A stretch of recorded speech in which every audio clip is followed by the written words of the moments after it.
दोस्तों नमस्कार।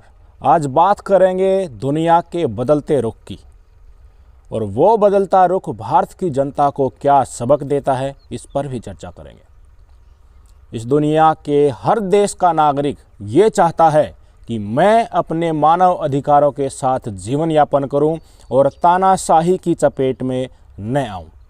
दुनिया के अलग अलग देशों में अपने अपने नेता चुनने की अलग अलग प्रक्रियाएं हैं। डायरेक्टली और इनडायरेक्टली कोई भी राष्ट्र अध्यक्ष अपनी ताकत जनता से ही पाता है। जनता अगर चाहती है कि लोकतांत्रिक तरीके से देश का मुखिया गलत व्यक्ति चुना गया है, तो अपने वोट के अधिकार से वो उसको बदल देती है। अगर राष्ट्र अध्यक्ष कोई तानाशाह है और लगातार बेलगाम होता जा रहा है और लोगों के आम जीवन में कठिनाई बन रहा है, तो उसको जनता आंदोलन से हराती है, एक साथ उठ खड़ी होती है और उस तानाशाही सरकार का तख्ता पलट कर देती है। हम बात कर रहे हैं इजराइल की। वहीं इजराइल जहां के पीएम नेतन्याहू से मिलने जुलाई 2017 में भारत से पहली बार कोई प्रधानमंत्री गया था, और उनका नाम कोई और नहीं, नरेंद्र दामोदर दास मोदी ही है। इजराइल से पेगासस खरीदने की खबरें भी चली थी। ये वही इजराइल है जहां मोदी जी के तुरंत बाद अडानी साहब वहां पहुंच जाते हैं और उनको वहां के हाइफा पोर्ट की बिड मिल जाती है। अडानी ने जितना दाम अपनी बिड में लगाया था, उससे वहां की दूसरी कंपनियां ही नहीं, खुद इजराइल सरकार भी चौंक गई थी। बिडिंग अमाउंट में जो रनर अप कंपनी थी, उसके कंपैरिजन में अडानी की बिड 55% ज़्यादा थी। इजराइल ने इस डील के लिए $870 मिलियन की उम्मीद जताई थी, लेकिन अडानी ने $1.18 बिलियन का दाव लगाया और इजराइल सरकार की उम्मीद से कहीं बड़ा ऑफर अडानी ने उनको दे दिया। कहीं गलती से पेगासस का पैसा भी अडानी जी ने ही तो नहीं दे दिया, उन्हें अपना बही खाता चेक कर लेना चाहिए। कुछ भी हो, पर इजराइल में जानकार ये मान रहे हैं कि ये वहाँ बीते 1 दशक में हुआ सबसे बड़ा विदेशी निवेश था। अब मुद्दे पर आते हैं। इजराइल में लोग अचानक भड़क उठे हैं। इजराइल में प्रदर्शन तो काफ़ी समय से हो रहा था, पर अब की बार के जन सैलाब का रुख अलग ही है, क्योंकि इसमें लोग ऐसे खिंचे चले आ रहे हैं जैसे वो आज़ादी के आंदोलन में शामिल हो रहे हों। प्रदर्शनकारियों का कहना है कि पीएम नेतन्याहू लोकतंत्र ख़त्म करने पर उतारू है, पर हम लोकतंत्र को ख़त्म नहीं होने देंगे। ये प्रदर्शन इतना उग्र एक घटना के बाद हुआ। मीडिया में एक खबर आई कि प्रधानमंत्री ने रक्षा मंत्री योआव गैलेंट को बर्खास्त कर दिया है। रक्षा मंत्री की बर्खास्तगी के आदेश इनके एक बयान के बाद आया। दरअसल इजराइल सरकार एक नया कानून लाई है, जिसके जरिए वो वहाँ के न्यायालयों में जजों की नियुक्ति स्वयं करना चाहती है। उसमें एक क्लॉज और भी है, वो ये कि इस कानून को वहाँ की सुप्रीम कोर्ट बदल नहीं सकती। हमारे देश में कोई संविधान विरोधी कानून अगर सरकार बनाती है तो उसको सुप्रीम कोर्ट रद्द कर सकती है, पर इजराइल के नए कानून में पहले से ही ये लिखा है कि जजों की नियुक्ति भी हम करेंगे और हमेशा करते रहेंगे। इसी कानून से असहमति जताते हुए रक्षा मंत्री योआव गैलेंट ने कहा था कि न्यायिक नियुक्तियों में सरकार के दखल से सुप्रीम कोर्ट कमज़ोर होगा और इससे इजराइल की सुरक्षा के लिए खतरा पैदा हो जाएगा। इजराइल सरकार का ये कानून कैसा है, उसको एक्सप्लेन करने की ज़रूरत शायद नहीं होगी, क्योंकि ऐसी कोशिश भारत में भी हो चुकी है। आपको याद है कानून मंत्री किरण रिजिजू ने जजों की नियुक्ति को लेकर क्या कहा था? याद नहीं है तो मैं बता देता हूँ।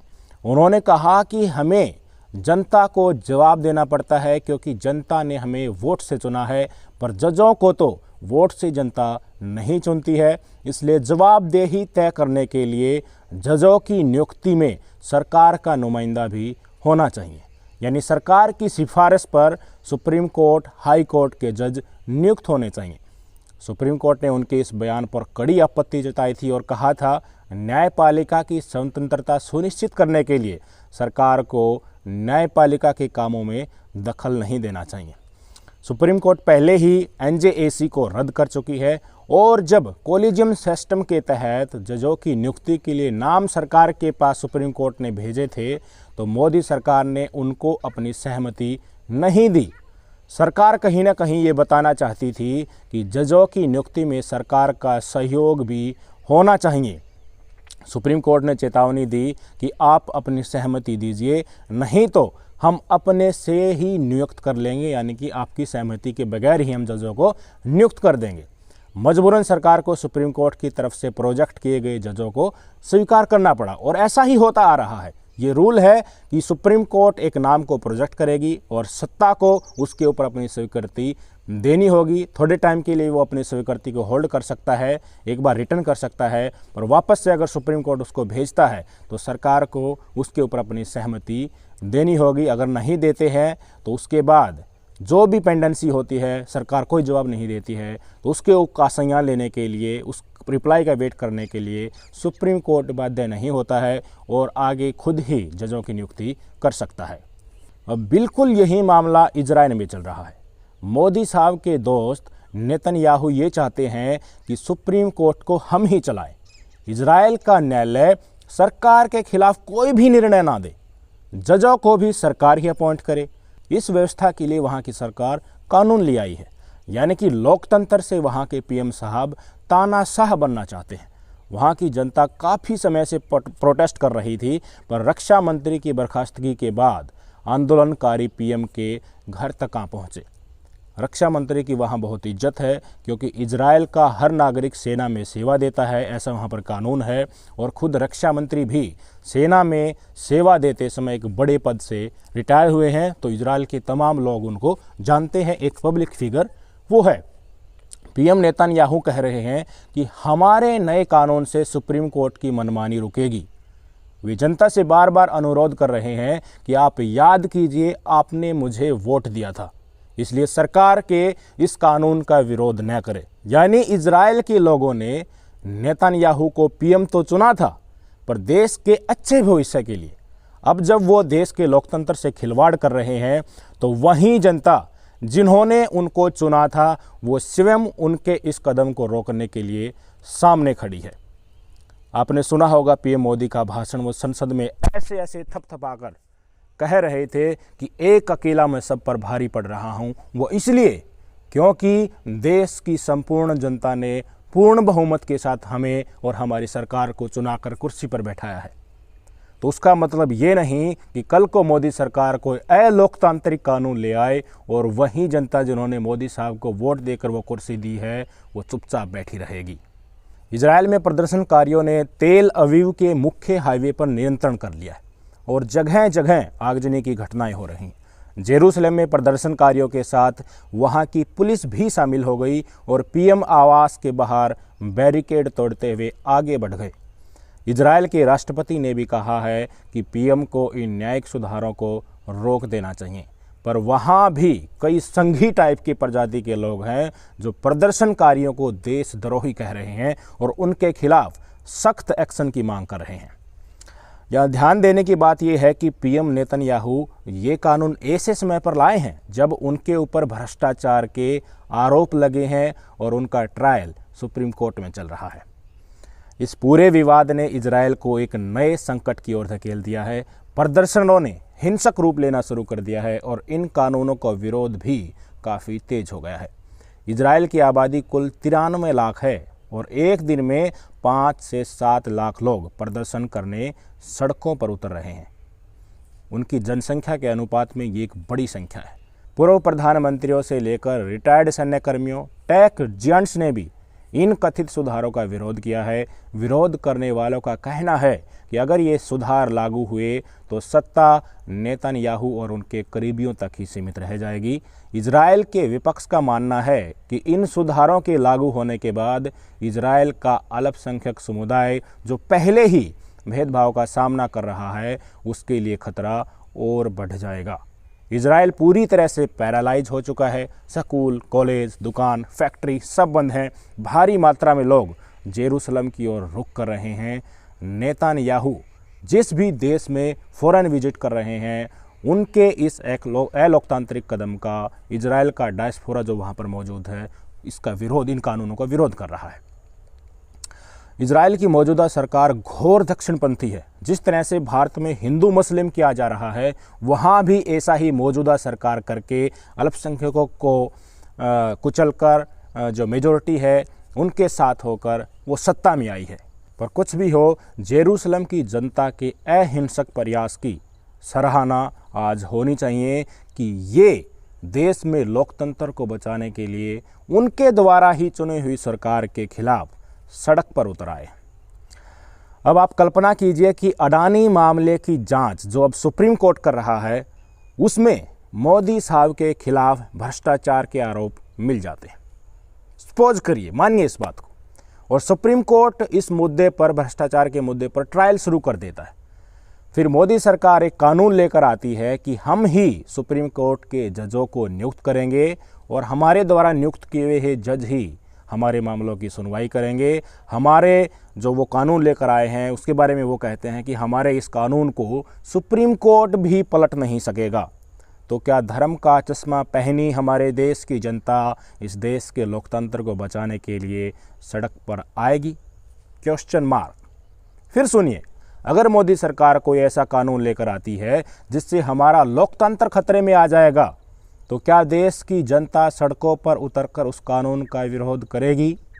इसका जवाब ढूंढने के लिए आपको सरकार के कुछ ऐसे कदम देखने चाहिए जिसमें वो थोड़ा थोड़ा किस्तों में लोकतंत्र की हत्या कर रहा है। ताज़ा मामला राहुल गांधी का ले लीजिए। राहुल ने 2019 के लोकसभा चुनाव में भाषण दिया था। उसमें कहा कि जो देश का पैसा लेकर भागे हैं उनके नाम के पीछे मोदी ही कैसे हैं। हमें पता है, आपको पता है, खुद विपक्ष को पता है, बीजेपी को पता है कि राहुल गांधी की मंशा कतई ये नहीं थी कि मोदी समाज का अपमान वो करें, पर नहीं, झूठ को सच साबित किया गया। उनको 2 साल की जेल हुई, लोकसभा की सदस्यता 24 घंटे में चले गई और अब आवास खाली करने का आदेश भी आ चुका है। अमेरिका का इसके ऊपर प्रतिक्रिया आई है कि हम इस मुद्दे को बड़े ही क्लोज से, नज़दीक से देख रहे हैं। किस्तों में हो रही इस लोकतांत्रिक हत्या को बचाने के लिए क्या सड़क पर आपको देश की जनता दिखाई दी? नहीं, सिर्फ विपक्ष ही काले कपड़े पहनकर आपको विरोध करता हुआ नजर आएगा। रोजगार देने का वादा पीएम साहब ने किया था, पर जब बेरोजगार अपना हक मांगने के लिए सड़क पर उतरा तो क्या देश की जनता उनके साथ उतरी? नहीं। किसान अपने हक के लिए जब दिल्ली बॉर्डर पर बैठे थे तो उनके साथ क्या देश की जनता थी? नहीं, सिर्फ किसान थे। दिल्ली की जनता तो यहाँ तक कहने लगी थी कि हम किसानों के द्वारा पैदा किए गए अनाज तो खाते हैं, पर पैसे देते हैं, पैसे देकर खरीदते हैं, फ्री में नहीं खाते हैं। तो दिल्ली का गला घोटे किसानों को बॉर्डर खाली करना चाहिए, ऐसा कुछ दिल्ली की जनता का वक्तव्य उस समय सामने आया था। पर किसानों के समर्थन में सड़कों पर कोई नहीं उतरा था। इस देश के फौजी को जब अग्निवीर बना दिया तो जो युवा अपना हक मांगते हुए पुरानी व्यवस्था ही बहाल करने की मांग कर रहा था, तो आपको कहीं देश की जनता दिखाई दी? नहीं दिखाई दी। एक एक तबके को लेकर जो लोकतंत्र की हत्या हो रही है, उसमें आपको सिर्फ वही लोग विरोध करते दिखाई देंगे जो सीधे तौर पर प्रभावित हो रहे हैं। जिस दिन किस्तों के बजाय होलसेल में लोकतंत्र की हत्या होगी, तो यकीन मानिए विपक्ष के अलावा आपको जनता दिखेगी नहीं। और कब ये देश लोकतंत्र से तानाशाह बन जाएगा आपको पता भी नहीं चलेगा। फिर लड़ाई लड़नी पड़ेगी ब्रिटिश हुकूमत के खिलाफ जो लड़ी थी वैसी। इसलिए अपनी आंखों पर जो धर्म का चश्मा आपने रखा हुआ है उसको उतारिए, और गलत जो हो रहा है, चाहे वो किसी के साथ भी हो रहा हो, उसका खुलेआम विरोध कीजिए और लोकतांत्रिक तरीके के सामने खड़े होकर जो विरोध प्रदर्शन कर रहे हैं उनका साथ दीजिए। अपनी जान की बाजी लगाकर हमें आज़ादी दिलाने वाले हमारे स्वतंत्रता सेनानियों के बलिदान को हमें नहीं भूलना चाहिए। कुर्सी पर आज चाहे कोई भी बैठा हो, चाहे मैंने ही उसको वोट देकर उस कुर्सी पर बैठाया हो, अगर वो कोई अलोकतांत्रिक कदम उठा रहा है तो उसकी आलोचना करनी चाहिए। नमस्कार।